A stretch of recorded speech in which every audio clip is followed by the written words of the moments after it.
The soft drink was born of the drugstore soda fountain, where pharmacists would serve up various flavors of carbonated water, initially considered a medicinal drink. These sodas became so popular that customers wanted to be able to buy them in bottles to take home. That demand spawned the soft drink industry.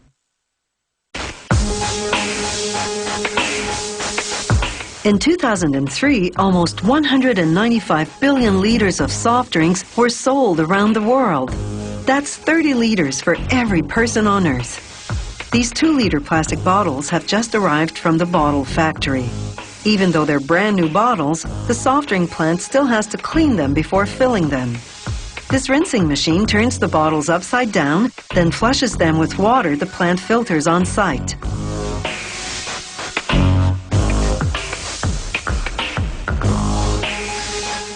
Once the water drains out, the machine turns the bottles right side up again, and they make their way to the filling station.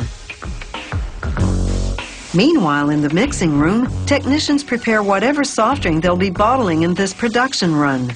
Each recipe begins with filtered water. It makes up 86% of the drink. The rest is syrup. Each syrup recipe is a combination of carefully measured ingredients, natural and artificial coloring and flavoring, and one or more of various types of sugar, such as glucose or fructose, extracted from beets, corn, or cane. This machine releases the right proportion of syrup to filtered water, creating the final soft drink minus the bubbles. The drink now travels to a pressurized tank called the carbonator. There, an injection of carbon dioxide infuses the drink with gas bubbles. The carbonated soft drink now travels to the reservoir of the bottling machine. The bottles arrive and travel its carousel. The machine removes the air in each bottle, then fills it with, in this case, 2 liters of cola.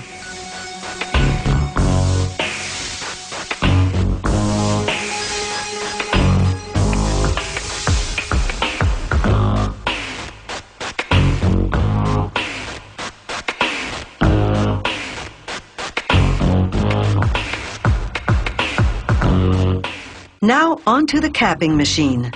The caps come down a chute propelled by filtered air. The machine twists a cap on the part of the bottle called the crimp, intertwining the threads of the cap and crimp tightly to hermetically seal the bottle. Next stop, labeling. The machine's roller applies cold glue to one metal plate after another. Each plate then grabs a label and applies it to a bottle.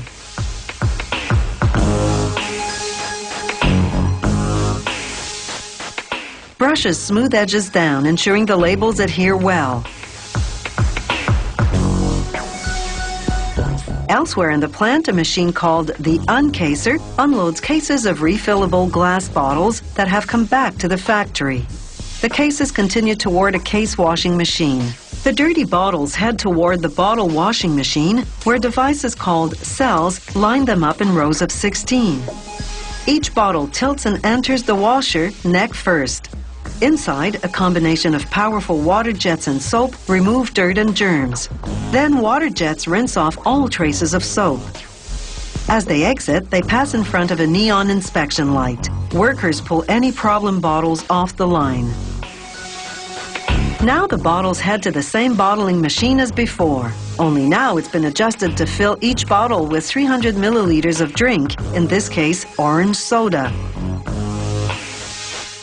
This factory takes a sample from each production run for quality control testing.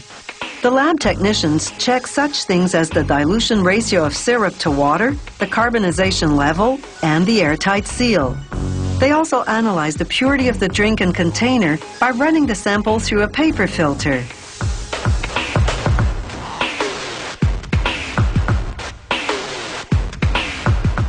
They put the filter into a petri dish containing the nutrients needed to grow microorganisms. Then they incubate at a precise temperature and observe if any bacteria grow. These glass bottles have old-fashioned bottle caps, not the twist caps the plastic bottles have. As each cap drops down onto a bottle, the machine squeezes it tightly, creating an airtight seal. Once the bottles are filled and capped, they go into shipping cases.